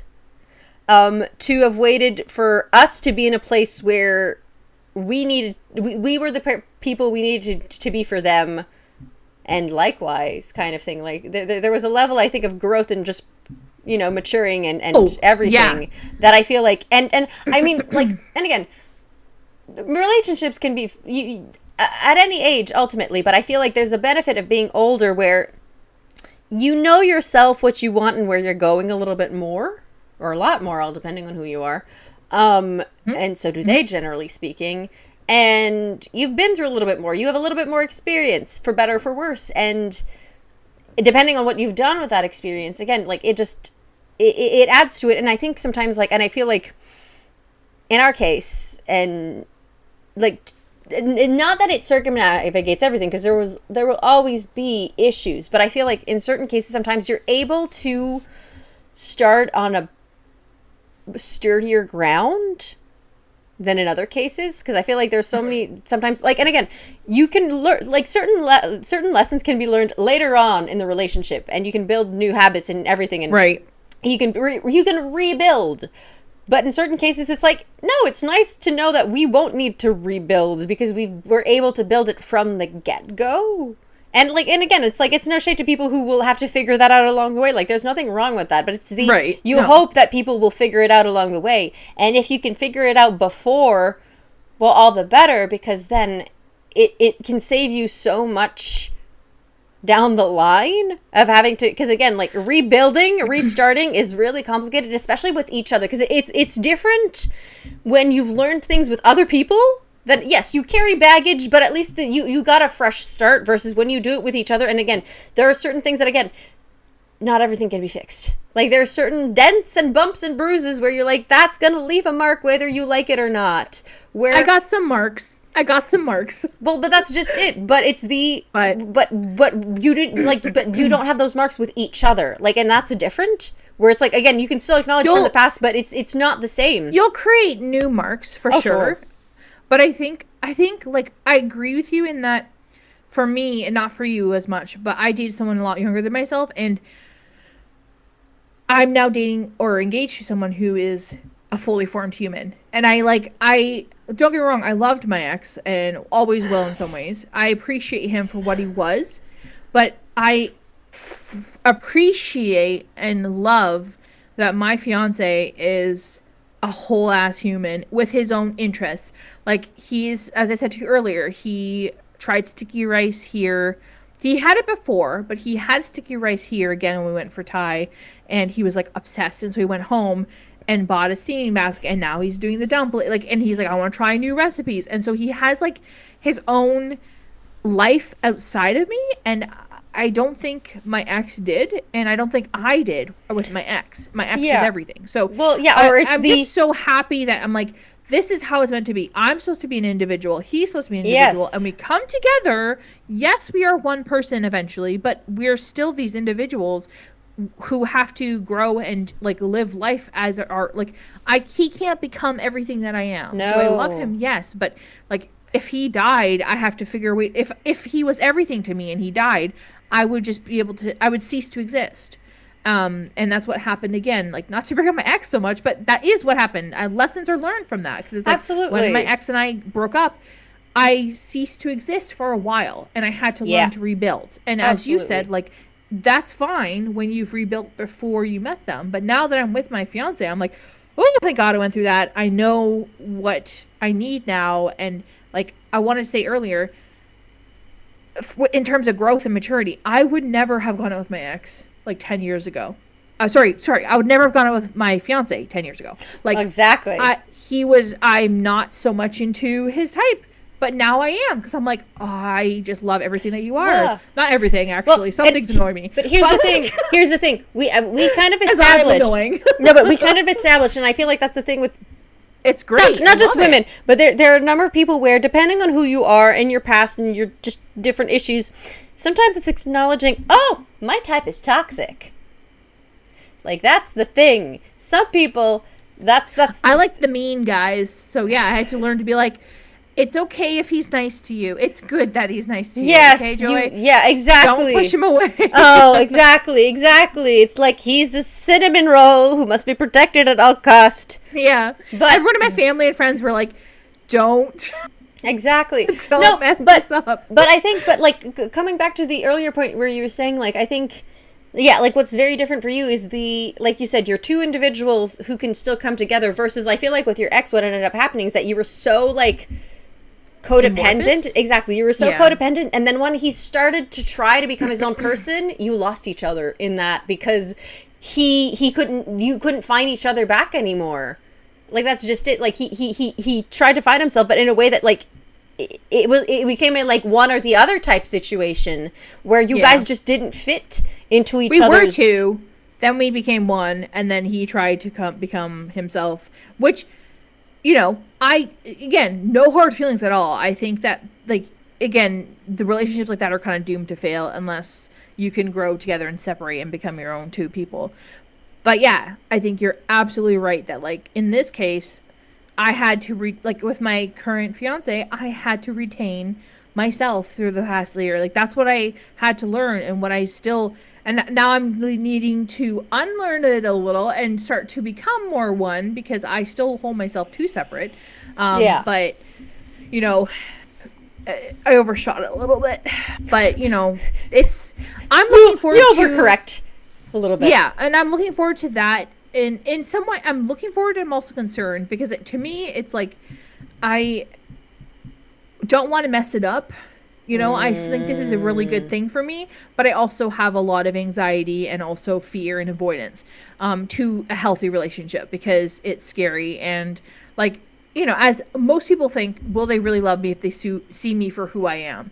And no matter how much I show him of me, he's like, nah, I love it. Give me more. And I'm like, exactly. Okay, but you know, there's worse in there. You haven't seen it all yet. You know, so it's like, but do you really love me? Can you really love me? So yeah, I think there's a trust, absolutely, you know, a learning experience of trust that is both something I'm looking forward to and I'm concerned about, because I'm like, I hope that I can really open up and fully accept him in all ways, because like I don't want to emotionally like not connect when we're married. Like I want to make sure we bridge that gap, because online is easy. You just tell each other you love them and you hang out, and like, you know, it's not the same as in person when we're like having to look at each other's eyes and be like, ugh. And even when we visit, it's like we're just hanging out doing things, and it's not the real intimacy of marriage. So again, like I'm not overthinking it where I'm like, oh no, we're doomed, but it's like no. But yeah, I don't want to be so independent and so like, ooh, that I'm like, you know, pushing him away. Well, I unnecessarily. But I think it's the important part where, because there's definitely always like that little fear of like, but what if like, there's always this that sort of like, again, without, it's almost a little perfectionistic tendency, but it's also more just the irrational fear of like, but what if I figured out the one thing that makes him realize, no, you know what? Never mind.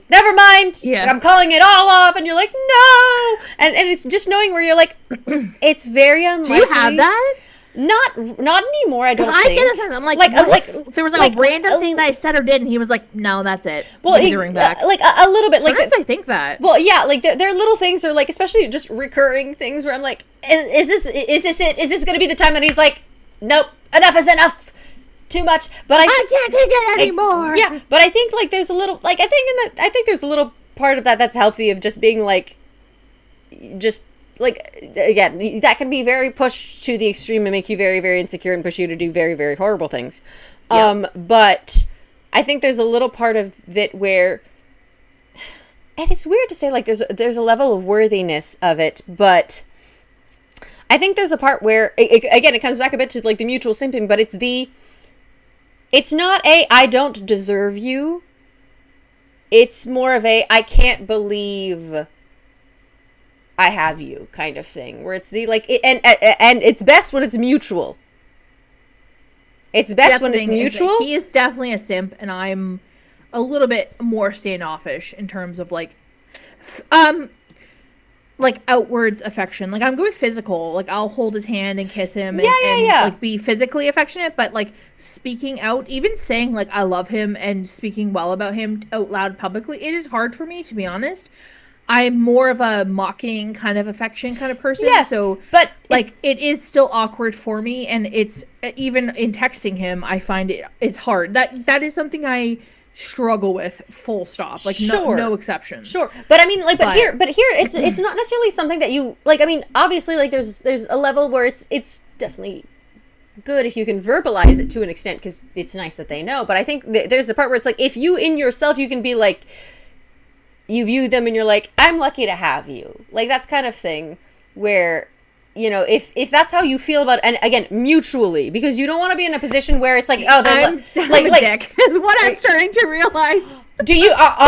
No! Don't tell me you're in the position where you're lucky to have me. Joy. Yeah. Joy. I'm sorry. That's just my personality. Okay, I can't help it. You're such a problem. I think about that to almost everyone. It's like I do.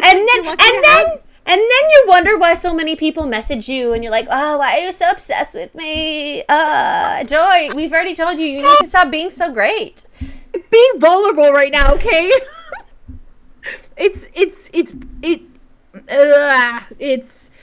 I'm very proud and like confident as a person, but I will say there is definitely an undercurrent of like, I'm not good enough. So there's like, I'm so good, and then there's that I'm not good enough. So they kind of play off each other in an unhealthy way sometimes. In this case, I do have the you're lucky to have me. Do you feel lucky to have him at all, though? Oh no! I don't. Oh no! No, it's not that. I just no. It's more like I don't know if I'd phrase it that way. Sure. I don't even and to be honest, I don't think I say in my mind he's lucky to have me. It's just more like I like to be needed, but I don't like to need people.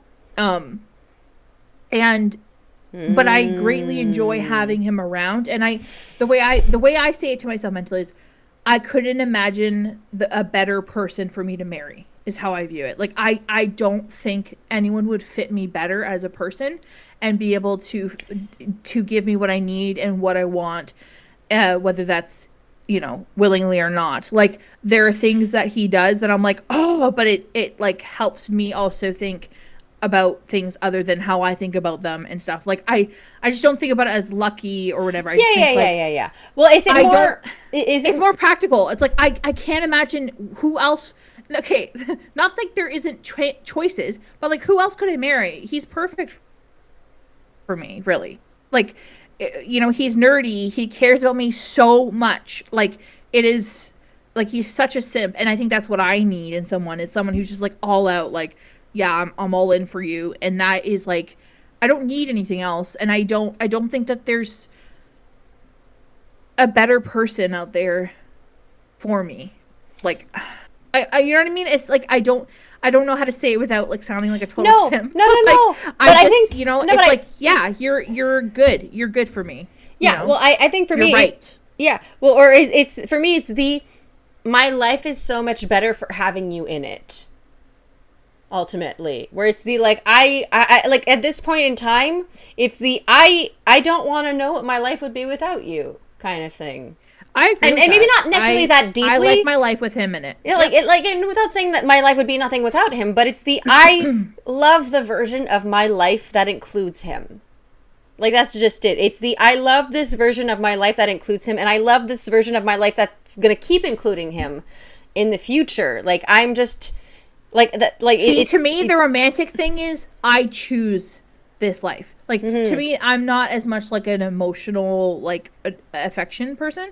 Sure. So for me, I'm like, I'm choosing to be with you. I want to be with you. That to me is like, that says it all. Like, yeah, well, exactly. I could probably find someone else if I was like wanted to, but you know what I'm saying? Like, I'm not.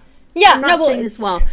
No, everyone can, like, there's different choices for people throughout their life. Sure. What I'm saying is, I want this, and I'm choosing this, and I have continued to choose it throughout all, like, and that to me is, sorry, that to him, because he said it multiple times, like, I'm honestly can tell that you care because you fought through, like, the desire to run away, the desire to avoid, the desire, like, the fact that I'm staying here in this relationship, in this engagement, is, like, kind of tells you all you need to know as to how I feel about him, if that makes sense. Well, like, exactly. That's why it's like, I'm not like simping for him, but I'm like, no, this is where I want to be. Well, exactly. Like, and this is where I should be. Well, exactly. And especially since we live in a world where it's like, it's not just a marriage of convenience, or that we can marry for love, where it's the idea, it's the, I don't need you, but I want you. And like, what better things are there than that? And I think that's where I think sometimes as a society we failed. Or that, like, for men, they find it hard where it's the, like, but I still need to prove that I'm worth something. And it's like, no, I don't need you. I don't need you. And the point isn't for me to need you and for you to create a world in which I'm nothing, or I am just devoid if you aren't there to provide for everything. Because then that's just not a healthy dynamic. But, like, you need basic things from your partner. Sure. Like, for example, for mine, he's like my dad in some ways, and in the ways that I need. He is very gentle. He is very caring, and I need someone like that. I do not need someone who is sarcastic and, like, I don't need another me. I need someone who can, like, when I'm hurting, or when I'm trying to stay strong, or when I need someone to be gentle and soft, he will be that. And that is something I do treasure a lot, because, like, I'm very strong and very, like, hard sometimes, and I need someone who can be like, I love you. I am here for you. Like, my dad, when I was younger, he would be like, I'd be angry, and he'd come up to my room, he'd knock on my door, and he'd be like, hey, and I'd just start crying. Because I knew that he loved me, and he would come talk and be like, I'm sorry, your mom and I got loud, and, you know, and he would always apologize first, and then he'd be like, let's pray together, and, like, in my head, it became ingrained. Like, I want someone who's, like, gentle and caring, like my dad. And I found it. Like, you know, and again, he's younger, so he's not maybe as polished at the edges as my dad is. But, like, what is there for me right now is, like, yeah, we're going to grow together. We're going to make mistakes, and we're going to be stupid together, and order in too much. But, like, you know, that's my man's right there. I don't know. Like, again, it doesn't sound romantic when I describe it, but it feels... Are you kidding? It's so, like, freaking cute. And he better see this episode and realize that you're such a simp, Joy. You might not realize. Do you not realize, Joy, the amount of things where it's like, that is the most freaking precious shit I've ever heard.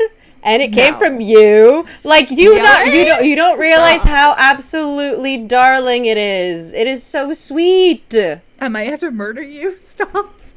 Thank goodness I'm going far, far away. Like, try and catch me. Bye. Blast. Yeah. No, I guess I'm a simp. No, I can't admit it. No. No, but why is it so hard for you to admit it though? Like what like I know that for us, like, that's been such a difference from like the get-go, and even from before that, where it's like for me and for him, like, we are just we went, and again, like, it was just so fast, and hey baby, like, we're just very like, he's my shmoo, he's my boo thing, and I'm like, is a squish, and I love you. He's so cute and sweet and kind, and I love him, and he's wonderful. A squeeze, like, but I mean, like, I can emulate that. You during his last visit, I was starting to do baby talk. So I know, I laughed so hard. I laughed so hard. Talking about it gives me such cringe. Like, but like during his visit, I'd be like, "Oh, can you go do that?" Please, I don't want to. Or I'd be like, love that. Tubby, can you go pick that up? Like, I just like. I love that for you. I love that for you so much. You have no idea. I laughed so hard when I saw that, and I was like, finally, just came out. Okay, so I will say I do engage in it, but I just don't like admitting because I think it's embarrassing. I do. Baby talk and like affectionate. Like, I still, like, him and I will still text, "I'm gay for you." Like, that's how we show affection to each other. That's how you show affection. No, he does it too. Okay. No, like, unless I've, turned him into that kind of thing. But, like, we'll literally send gay emojis to each other. Like, I struggle with the cutesy thing, especially on call or texting. In person, as I said, like, it comes out easier. I was super cuddly, and I was like super, like, cutesy at some points, but I just acknowledging it or having it pointed out to me is like actually makes me feel like I'm dying. I don't know why. But it's always so funny. I don't know if you've ever seen the video, because that just reminded me, like, it was this girl who I think it was her husband, but she had like been on a call with him, and I think he'd been like on a guy trip or whatever, and she was like, "You have a bro voice that's different from your me voice." Like, and it was so funny because I think it was an excerpt where she's like, she had a little bit of him who was like, "Oh yeah," and he's like, "Hi, baby," like, just like the shift was so clear. It was so funny, but like, that's just it. Like, and I'm like, that's where it is. That's where it's at. Me. Yeah, I can switch up easy. And, like, again, it'll probably change. I'll probably get more comfortable as time goes on. I just think right now online, like, I'm more reserved on there. So I think when we, like, get married and are in person, I'll probably be way more cringe and be okay with it. It's just, I like to look cool in front of people. I will fully admit it. I don't want to look lame or silly. So anything that makes me feel like I'm being silly, I don't want to show in front of people. I'm very proud. So, like, yeah, that sounds like a you problem. But it also makes me cringe. Like, hearing you say it is like, yeah, I think that's the difference between you and I, where it's like, yeah, I just embrace that and embody the whimsy and the silly a bit more. I think, but I think that's just it, is that you're not necessarily a silly person. I'm a very silly goose. Like, that's just it. But I'm going to be marrying.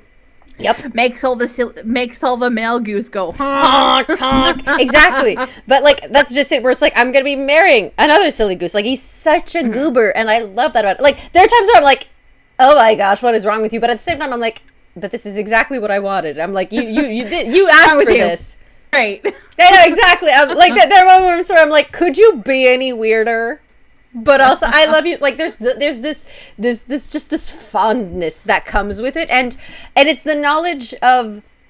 And granted, I feel like he's quite easygoing where it's like he can be silly in front of a number of people, but knowing like there's a certain level I think of just like the childlike whimsy that comes with being safe. Like you're like you feel safe around me to be that wild and crazy and know that it will not be ill received.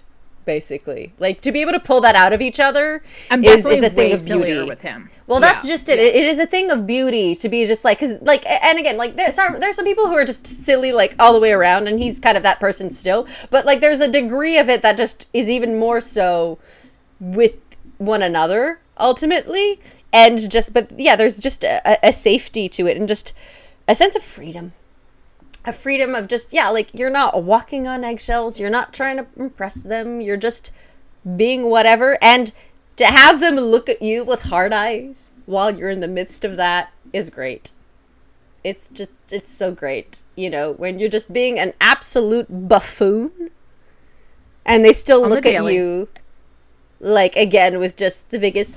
Well, you're a cute buffoon. Exactly. You're my buffoon. Yeah. Okay. All right. We've been going on for like almost 2 hours. Yeah. So, last question. What advice do you have for someone who is going through change or needs to start on the road to change? I think for me, a lot of it is the be okay not knowing things. Be okay with embracing the unexpected and seeing where that takes you. Because I feel sometimes, we can get so caught up in how we think things should be or ought to be, or we're made to believe that things are and should be. And and without saying that, again, you don't have to challenge the system entirely. Like, you don't have to necessarily go like on a full, just riot or campaign or whatever. But I think it's be open to the unexpected, and it might surprise you, which again, this might be a little bit repetitive and redundant in statement, but I think that's just it for me. It's the allow things to happen to you. If you don't, because if you never let anything happen to you, then nothing will ever happen to you. Like, it's as simple as that. Like, I think for me, that's just it. Where it's the, like, before I started dating, it's the, I knew exactly why it was simple, because I didn't let anything happen to me. Mm-hmm. You backburnered it, as you would say. Yeah, which again, like, that's just it. And that's why I was like not upset or anything about it, because it's I put myself in that situation. And again, you couldn't be, yeah. Yeah, like, and it's the kind of thing where it's like, sure, do people sometimes find it in lesser situations that are like more spontaneously or just whatever, or someone sets them up? Sure. But it's the kind of thing where I also hadn't put any effort into it and put myself in circumstances that would be just, more conducive to that. But I think that's just it. It's the, like, nothing ever happens if you stay at home and do nothing, which again is might be me, which might be a little bit hypocritical for someone who's as much of a homebody as I am and who found someone online. But like, we met our fiancés online, so I don't even know about staying at home, although I do think going out is good. But I think what you're trying to say is like, whether it's at home or online, like, be friendly, like, broaden your horizons. But even like change in general, like, it sucks. Like, people, it is rare that you meet someone who's like, I love change. Like, you're crazy. They're probably unwell. So like, most people struggle with change. So to me, it's like, you can fight it all you want. It is going to happen. So just pucker up, and like, embrace the weird. Yeah. And to me, like, this is my answer to almost everything. Have support. Yes. Like, oh my gosh, yes. Like, whether it's friends, family, coworkers, mentors, your hairdresser, like, have people you can talk to. And because, like, again, if you're more of a verbal processor, that's like an amazing help. But also sometimes, like, if you're not so much of a verbal processor, sometimes you do need to at least have like one person that you can be like, man, this is really rough. Yeah. And they can be like, can I give you some advice? Or, let me be a listening ear. I do think support is what has gotten me through a lot of big changes in my life. And like, obviously religion, because like, there are times in my life when I was in Ottawa where literally everything in my life changed. Where I lived, my church, my work, like, all my parts of my life were completely new. And it was like, God, it was all meant to be. I met the condo people. I met, you know, my friends. I have some friends I still talk about now. We're at the church we went to in Ottawa. Like, everything changed, and it was exactly where it was meant to be, but it was a lot of fear and anxiety. But I had my family in my corner being like, how can we help? Can we help you move? Like, they helped. I didn't even move myself into my condo. My family just brought everything in, and it came to it, and it was already in my room. Like, I didn't have to stress about it while I was at work. Like, it was just done. So, yeah, to me, my advice is find support somehow. Yeah. And just, like, trust. Like, as you said earlier, don't focus on the road ahead. Don't focus on the trees. Don't focus on the car. Just focus on the road ahead of you. And, like, what's to come will come. Yeah. So you have to make it there. Like, well, exactly. You know, yeah. Well, don't crash out. No. Don't crash out. Yeah. Well, and I think it's and it feels like it's contradicting advice, but it's be open to change, but don't force it. Because I think that's just it sometimes, is that sometimes we can get so obsessed with change or being like, I am not in the place that I should be, blah, blah, blah.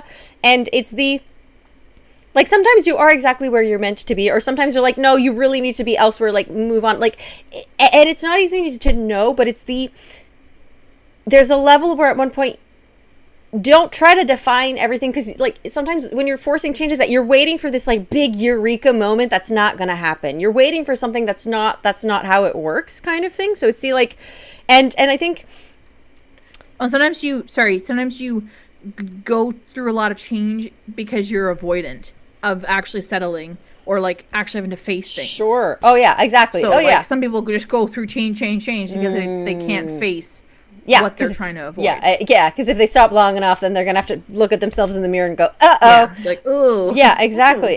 And I had a point, and I think I might have change isn't always it. good.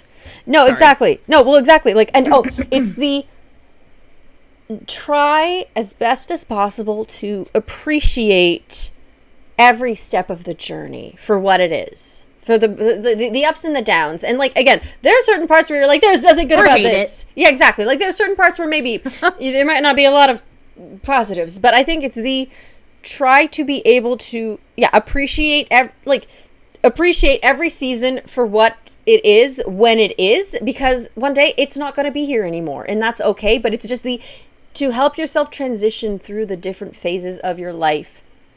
If you don't live right here, right now, you're gonna have to live it later, and again, you're just playing a big old game of catch up all the time, where it's and that's just it, where it's like, we don't like being told where it's like, you're gonna miss it someday, but it's like, but it's true, and I think that's just it, where it's I feel like, again, while I really hated some parts of being single, and especially going back to being single, there are parts of it that, again, came with a freedom of, I could do whatever I wanted whenever I wanted, and I wasn't beholden to somebody else, and I could just, putter around a lot more freely than I did. Whereas right now, again, I'm more beholden to someone, or I have to figure things out, but I'm with someone where it's like, and again, being able to enjoy every part for, like, the pros and the cons, knowing that every season ends.